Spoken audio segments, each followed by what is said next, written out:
On a typical day at John F. Kennedy Airport, there are thousands of people going hundreds of places. Excuse me, sorry. My battery keeps dying. I'll borrow mine if you want.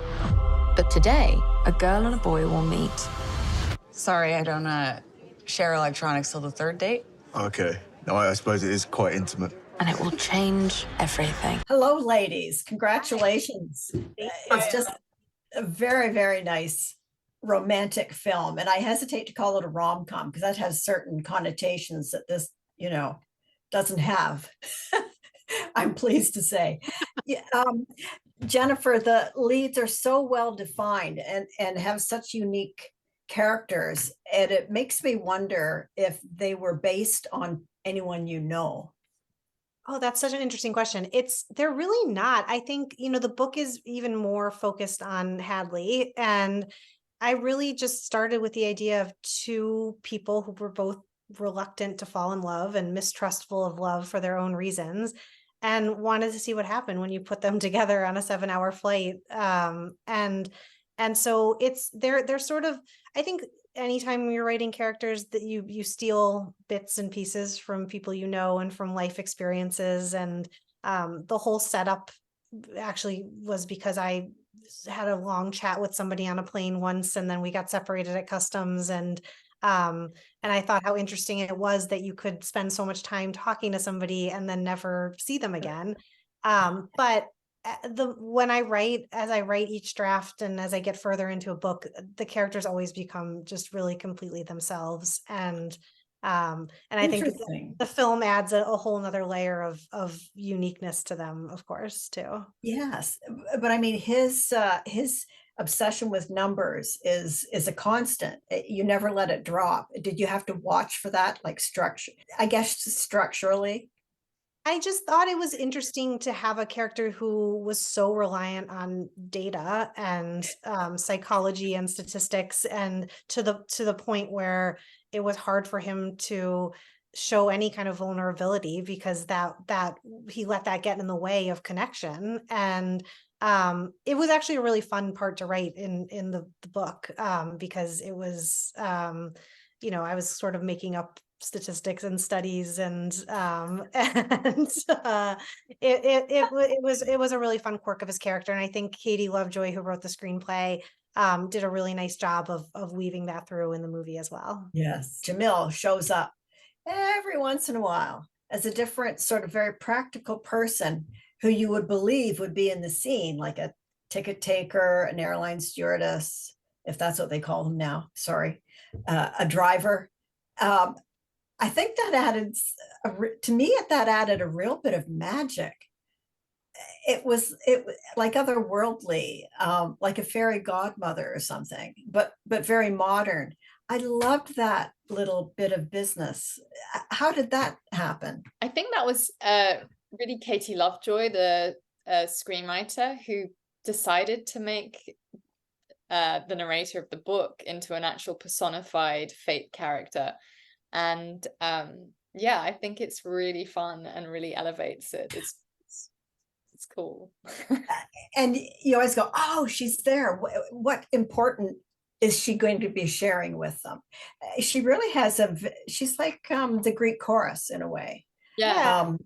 Yeah. So that was, there's the story has so many themes of fate and timing, and to watch her kind of be the person nudging it along. There's a real kind of quirkiness to that. It's a really fun element, and I think it adds a lot to the story. Over the next 6 hours and 47 minutes, Hadley Sullivan and Oliver Jones will fall in love. This is me. Well, this is unexpected. I've always hated airplanes. Then why are you on a 7-hour flight to London? A wedding. You? It's a bit complicated.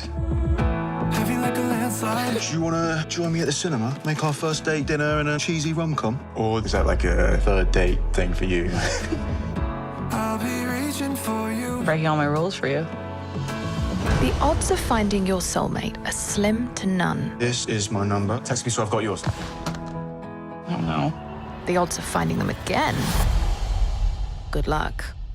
So this experience more or less happened to you Jennifer. Yes, the scenario. And I joke that I often take things that happen in my life and then add a romantic twist to them, because this was not a romantic story. But yes, I sat next to somebody on a plane and had a really long chat with them, and it stuck with me. It was years before I wrote about it, but I always just thought how interesting that was, and Yeah. how easily we And you could remembered it so yeah, vividly. lose somebody. Exactly. Yes, yes. Now, Vanessa, the characters look at each other and they say, this is like a rom-com, but not a cheesy rom-com. And of course, that's the problem with most rom-coms. They are ultimately cheesy. This one is not. And I'm wondering how you avoided that in directing the film. I think it was about trying to keep a real balance between making it I guess a wish fulfilling and whimsical and playful, but also trying to ground it in some sort of reality, and making sure that it's that there was a real balance between those things. Also in the kind of emotional journeys of the characters as well, that when they land where they are actually at, that we made sure that wasn't kind of skirted over or handled in a way that didn't give it space. Absolutely. And also kudos for hiring Dexter Fletcher, who's one of my favorites, and Sally Phillips from Miranda. Great, great, great casting. I mean, I love the young leads, but I was just so thrilled to see those two there. Why did you hire them? They are brilliant and funny, and they were up for it.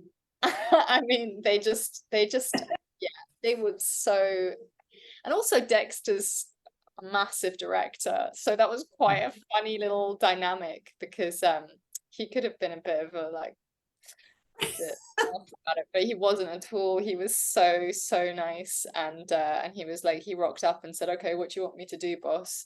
And I found that kind of really hilarious and sweet. And then we also had Rob Delaney, who was just amazing, funny. Yeah. And we got really lucky with our cast. Yes, and the two young people are spectacular. They really hold it in reality, rather than spinning off into space as some do. And also, it's so much fun to see parts of London we don't normally see. So yeah, good. Kudos to that. Well, thank you so much, ladies, and best of luck with the picture and more book sales, I hope. And we'll see you next time. Thank you so much. How's your flight? Surprising. I lost his number, but I need to find this guy that I met on the plane. Sounds really stupid. Sounds brave. With miles and miles between them, there is only a 0.2% chance that they will ever see each other again. But what good is a chance if you don't take it? Are we going to talk about her? She could be anywhere, but I can't stop thinking about her. You won't find her just sitting here. Is everything all right? I have to go. I didn't see this coming. Love is a lot of work. It makes no sense. It's not supposed to. Is it better to have had a good thing and lost it, or never to have had it?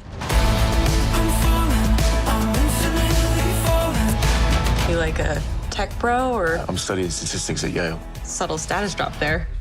British, can't help myself.